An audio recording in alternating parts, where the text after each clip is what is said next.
Você já se perguntou por que Jesus parecia ter tanto desprezo pela ideia de uma família unida? Por que aquele que é chamado de Príncipe da Paz afirmou que não veio trazer paz, mas espada, que veio trazer confusão, guerra entre os membros da família? E por que tantas vezes ele despreza pai, mãe, irmãos, filhos em seus discursos? Hoje vamos analisar as palavras do próprio Jesus e talvez ao final deste vídeo você perceba que a fé cristã nunca foi construída para preservar a ideia de família e também vai poder perceber o que se passa na mente de um esposo, uma esposa ou um adolescente que abandona a família por causa da fé. Vai poder perceber esse fenômeno. Um filho, um esposo ou uma esposa que abandona a família por causa da fé. Vai poder perceber o que passa na cabeça desses indivíduos. Este canal é um antídoto para os males que as religiões podem causar ao ser humano. Nosso objetivo neste canal é libertar você dos grilhões, das correntes, das prisões que é a religião e te mostrar a verdade que está além da Bíblia. É libertar você do Deus, do diabo e do inferno que o homem inventou para atormentar você, para controlar você, sua mente e suas finanças. Na verdade é que a religião cristã adora se pintar como a guardiã da moral, da tradição e principalmente da família. Mas se você abrir o Novo Testamento, vai perceber uma verdade incômoda. Jesus frequentemente condena, rejeita ou despreza a instituição familiar. Não acredita? Então vem comigo. Em Lucas, capítulo 12, versículos 51 a 53, o próprio Jesus diz: vocês acham que vim trazer paz à terra? Não. Eu não vim trazer paz, mas divisão. Porque daqui em diante estarão 5 divididos numa casa. 3 contra 2 e 2 contra 3. Estarão divididos. Pai contra filho e filho contra pai. Mãe contra filha e filha contra mãe. Sogra contra nora e nora contra sogra. Eu não sei se você percebeu, mas Jesus está dizendo que ele veio trazer espada, vai criar condições para que haja divisão na família, para que haja guerra familiar. O próprio Jesus é que cria essa condição, ele veio trazer isso. Como alguém pode dizer que veio em nome do amor, mas admitir abertamente que veio trazer conflito até dentro das famílias, que é a instituição mais básica? Será que um Deus de paz, amor, união se orgulharia na destruição de lares? Que reino de Deus é esse que exige o rompimento com tudo o que é humano, inclusive os laços familiares, que são os mais sagrados? Mas talvez você vai me dizer: não, Simão, você não percebeu, você interpretou mal. Coisas espirituais entendem-se espiritualmente. Talvez seja você que não tenha entendido bem, mas fica tranquilo. Vou te mostrar outros textos em que Jesus foi mais profundo ainda. E vou ver se continuarás a defender este psicopata, este narcisista chamado Jesus. Em Lucas, capítulo 14, versículo 26, Jesus disse: se alguém vem a mim e não odeia seu pai, sua mãe, sua mulher, seus filhos, seus irmãos e até a própria vida, não pode ser meu discípulo. Que tipo de amor exige ódio como critério de fidelidade? Que mestre digno pediria que você odiasse justamente aqueles que te deram a vida? Jesus, o suposto príncipe da paz, aqui soa mais como um líder de seita, exigindo devoção cega e ruptura emocional total. Que espiritualidade é essa que transforma o amor em obstáculo e a própria vida em inimiga? Se seguir a verdade exige odiar quem se ama, será mesmo a verdade que se segue? Será que essa é mesmo a verdade? E não é tudo. Em Marcos, capítulo 3, versículos 31 a 35, a família de Jesus percebe comportamentos estranhos em Jesus e desconfia que Jesus tenha problemas mentais. Então, para preservar a segurança e também a reputação de Jesus, vão procurá-lo, encontram-no no meio de uma multidão e mandam-no chamar, dizendo: eis que tua mãe e seus irmãos chamam por ti. E qual foi a resposta de Jesus? Jesus respondeu: quem é minha mãe e quem é meus irmãos? E olhando para os que estavam sentados ao seu redor, disse: eis aqui minha mãe e meus irmãos. Pois qualquer que fizer a vontade de Deus, esse é meu irmão, essa é minha irmã, essa é minha mãe. Jesus ignora a chegada da própria família e irmãos e que se preocupou com ele, com a sua saúde, e nem se levantou para os atender. Será que rejeitar a própria mãe em público, diante de uma multidão, não comprova as suspeitas da família de Jesus de que Jesus realmente esteve desequilibrado, tinha problemas mentais? Não será que esse movimento chamado cristianismo, na verdade, é um movimento de um louco? Não será que estamos seguindo um louco? Será que rejeitar a própria mãe em público, diante de uma multidão, não comprova as suspeitas da família de Jesus, de que Jesus realmente esteve mentalmente desequilibrado? Se Jesus estava em perfeitas condições de sanidade, por que tratou com frieza justamente aqueles que o amavam e se preocupavam com ele, e a própria mãe que o deu a vida?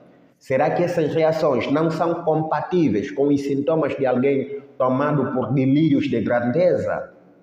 Ignorar a própria família que veio socorrê-lo, seria isso prova de divindade ou indício de um desequilíbrio? Talvez os parentes de Jesus tivessem razão. Quem troca laços reais por seguidores anônimos pode estar mais próximo de loucura do que de sanidade. Em Lucas, capítulo 9, versículos 59 a 62, Jesus convida dois homens para serem seus seguidores. O primeiro disse: está tudo bem, mestre, mas antes permita-me ir primeiro sepultar meu pai. Mas Jesus não aceitou e insistiu dizendo: deixa os mortos sepultar os seus próprios mortos. Tu, porém, vai e prega o reino de Deus. O outro disse: Senhor, seguir-te-ei, mas deixa-me primeiro despedir-me dos da minha casa, da minha família. E você acha que Jesus aceitou? Jamais. Jesus lhes respondeu: ninguém que tendo posto a mão ao arado olha para trás é apto para o reino de Deus. Ou seja, para ser seguidor de Jesus tens que abandonar tudo. Nem tempo para despedir-se da família Jesus deu ao homem. Você já viu? Este trecho revela de forma nua e crua a natureza radical e inflexível do discipulado exigido por Jesus. Dois homens são abordados com o chamado: segue-me. Um quer enterrar o pai, uma das tradições mais sagradas e honrosas da tradição judaica. O outro só pede o mínimo, despedir-se da família. Ambos têm razões legítimas, humanas e compreensíveis.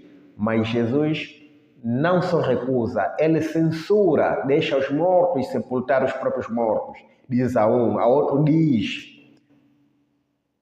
quem olha para trás não é apto para o reino de Deus. Isso não é apenas um convite à prioridade espiritual, é um chamado ao abandono completo de tudo que é humano, afetivo, social e até moralmente esperado. Não há espaço para luto, para carinho, para laços familiares. A mensagem é clara: quem quer seguir Jesus deve romper com tudo, até com os próprios sentimentos, deveres e raízes familiares.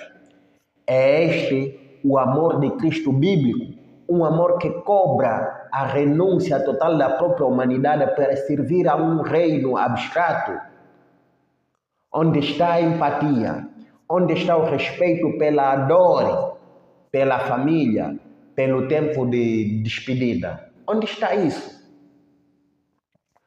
O texto desmonta a ideia de um Jesus compassivo e compreensivo. Aqui vemos um mestre exigente, severo, insensível às necessidades humanas mais básicas e que exige a obediência cega. Quem segue deve cortar os laços. Não há espaço para meio termo. Ou você abandona tudo ou não é digno do reino. E diante disso, a pergunta que se impõe é: vale a pena seguir alguém que exige tudo e não aceita nem mesmo o último adeus? Em Lucas capítulo 18, versículo 29 a 30, Jesus, respondendo a uma pergunta de Pedro, disse: em verdade vos digo que ninguém há que tenha deixado, ou seja, abandonado casa, ou mulher, ou irmão, ou pais, ou filhos, por causa do reino de Deus, que não receba no presente muitas vezes mais e no mundo vindouro a vida eterna. Presta atenção que quando Jesus diz no presente muitas vezes mais, está falando em trocar os irmãos de sangue, a família nuclear, por aqueles que Jesus chamou de família. Quer dizer, está a falar da família em Cristo, como se diz atualmente. Jesus incentiva o abandono da casa, da esposa, dos pais, dos filhos, por causa do reino de Deus. Isso não é amor, é fanatismo. Quem abandona a família em nome da fé destrói lares, deixa filhos sem pai, esposas sem amparo e transforma a fé num instrumento de irresponsabilidade. Nenhuma promessa de vida eterna justifica a devastação da vida presente. Isso não é divino, é desumano. E se para ser divino precisa ser desumano, então é melhor usar as folhas da Bíblia para usar quando vamos ao vaso sanitário. Tem mais utilidade aí. Tudo que foi analisado até aqui, com base nos próprios textos bíblicos do Novo Testamento, desmonta o mito de que o cristianismo nasceu como um movimento de promoção da família, da união, de harmonia. Pelo contrário, vemos um padrão de ensinamentos que, ao serem ensinados ao pé da letra, e Jesus falava ao pé da letra, não era parábola nenhuma, incentivam a ruptura de vínculos familiares, a rejeição dos afetos mais íntimos e a entrega total a uma ideia ou um idealismo religioso que exige tudo, mas oferece pouco em retorno, excepto promessas futuras vazias e abstratas. Essa mentalidade, quando transplantada para os dias atuais, se torna combustível para o surgimento de seitas e grupos religiosos extremistas, que, baseados nesses mesmos ensinamentos, exigem dos seus membros o rompimento de qualquer laço que ameace a sua fidelidade ao reino. As consequências são famílias dilaceradas, maridos que largam esposas, mães que renegam seus filhos, tudo em nome de uma obediência cega a um líder, a uma doutrina ou a uma promessa de salvação pós-morte. Salvação pós-morte, que paradoxo. Salvação pós-morte. Não sei se você consegue ver o paradoxo. Já morreste e serás salvo. Salvação pós-morte. Que piada. Exemplos práticos não faltam. Quantos jovens são expulsos de casa por pais religiosos por questionarem a fé? Quantos adolescentes que, após uma lavagem cerebral feita por discipuladores radicais, fogem de casa acreditando que seus pais são instrumentos de Satanás? Em grupos, por exemplo, como as Testemunhas de Jeová, quantos membros que saem da religião porque são desassociados, tratados como mortos, sendo rejeitados até mesmo por suas famílias? Filhos que deixam de falar com os pais e vice-versa. Em certas igrejas neopentecostais, por exemplo, pastores chegam a dizer que se a esposa ou o marido não for da igreja, é melhor orar por um novo relacionamento. Casamentos são desfeitos por conselhos do púlpito. Esses ensinamentos geram dor, afastamento, abandono emocional e, em último caso, depressão profunda e até cancelamento do CPF. Você me entende? Cancelamento do CPF. A fé que deveria unir, confortar e fortalecer torna-se num instrumento de separação, exigências e destruição. Por isso fica o alerta. Quando uma religião exige que você odeie quem te ama, abandone quem te criou, ignore quem se preocupa contigo ou destrua os laços que te mantêm humano, ela deixou de ser um caminho espiritual. aliás, se é que existe caminho espiritual, e virou uma seita destrutiva. Nenhum Deus de amor exigiria isso. Nenhuma verdade absoluta se impõe à custa do coração humano, à custa dos laços familiares. No fim das contas, a pergunta que fica é: que tipo de Deus quer que você odeie seus pais para provar que o ama? E a resposta pode ser dura, mas necessária. Um Deus criado por homens para dominar outros homens, jamais um Deus digno de oração. Bem, se você gostou deste vídeo, curta, compartilhe e comente aqui embaixo o que você acha. Jesus realmente odiava a família ou algo mais por detrás deste discurso? Inscreva-se no canal, ative o sino e juntos vamos continuar a desvendar os mitos religiosos que ainda aprisionam tanta, mas tanta gente. Até o próximo vídeo. E lembre-se, questionar é um ato de amor à verdade.